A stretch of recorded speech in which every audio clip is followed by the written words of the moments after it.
Hello, you're live. You're live, but I'm feeling dead. This is the Aaron Zero Show News Podcast. And what do we have for you today? Well, to start matters, the stock market in India has also tanked, lost 3,000 points from 75 to 72 at present. That's all due to dear Mr. Trump and his tariffs. And stock markets all over the world are crashing.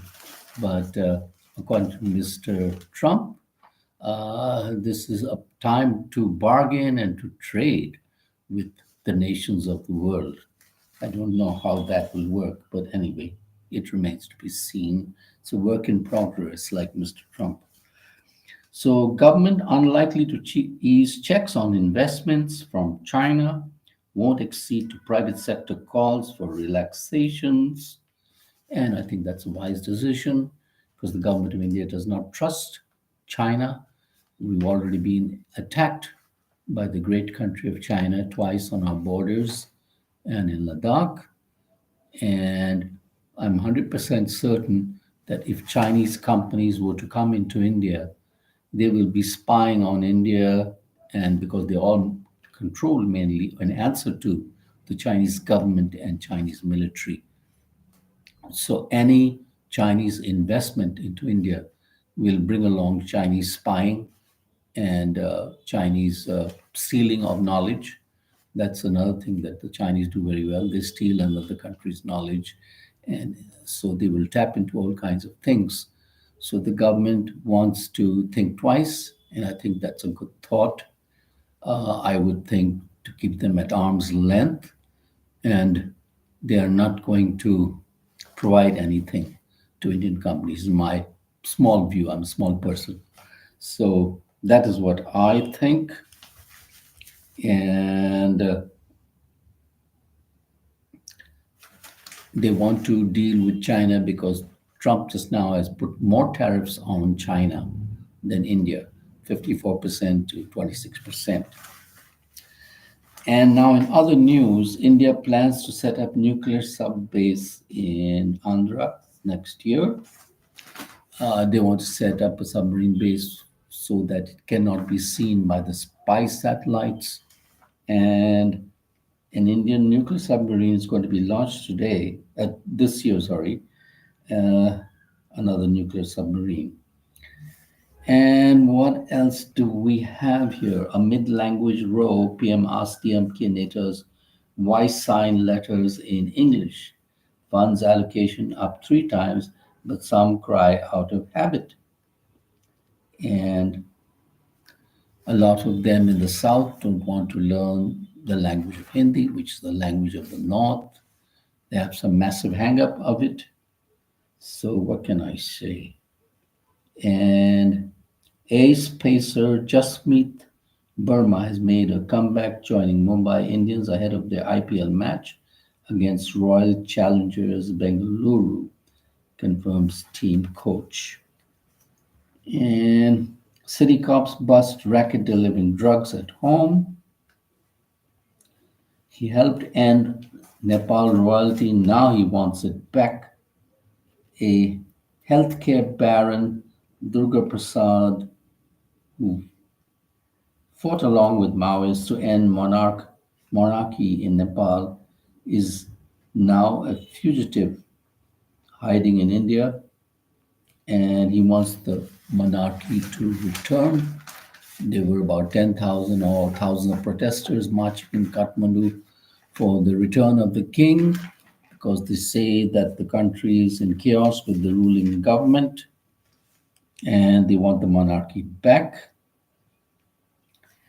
And in Delhi news, Delhi is under a heat wave watch. They believe the temperature is going to be 40 degrees or more for the next couple of days. Air quality is not so good.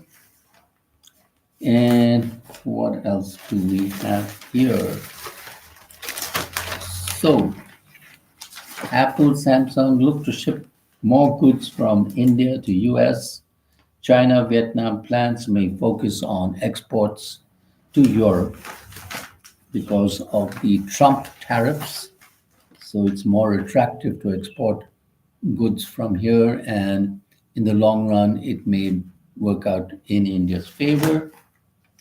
The Reserve Bank is likely to cut rates by 25 paisa. Dip in inflation creates room for easing despite Trump triggered trade volatility. And global rate cuts attract investors. So rates are attracting emerging market investors seeking their shelter from volatility sparked by Mr. Trump. So they are targeting the local currency bonds of developing countries where yields are high. Central banks have plenty of room to ease monetary policy in prolonged trade war.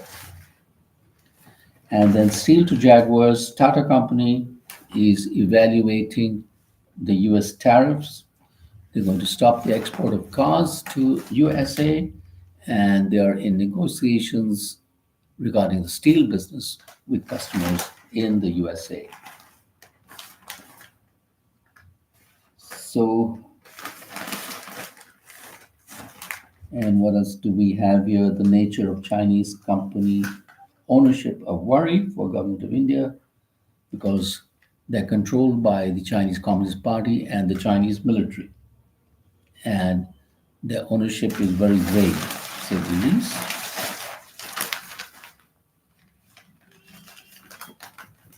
And China investors brace for ugly Monday. They're investing for a grim Monday as the nation market returned from extended weekend and is retaliation to US tariffs. And they plunged 9% on Friday, the most since 2022, after Beijing announced 34% tariff on all imports from US. And what else do we have here? Residential investment in 8 major cities moderates after sharp uptick in residential sales over last quarter. Moderation in capital formation is due to subdued growth in private investment thus far. So the housing units are less just now. Subdued growth in private investment thus far. And what else do we have here? How UP teachers crack the power of 16. So what can rupees 16 do? In UP, it can raise over 50 lakhs overnight. A quiet collective of government teachers has turned a micro donation into a giant support system for colleagues in crisis.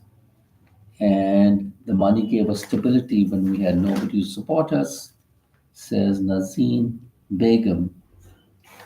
When she lost her husband, there was nobody to help her, and this collective came and donated money to her, which helped her manage and pass through the time.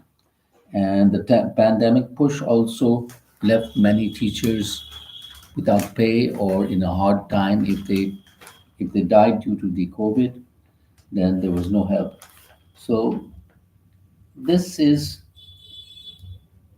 founded by Vivekanand Arya, government school teacher in Prayagraj, said contributions from over 3 lakh active members in the group collect a substantial sum for families hit by misfortune. Grandma got scammed, seniors become rich prey for swindlers, and from romance scams to digital arrests, most cons are targeted at older folks, but many go unreported due to fear or embarrassment. And that would be the news for today.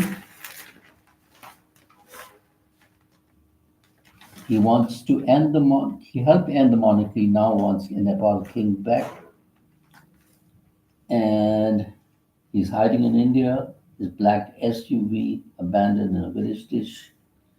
From the border, Durga Prasad, the healthcare baron who financed rebels and established hospitals, He's now broadcasting his fury from hiding and going through TikTok videos and YouTube clips.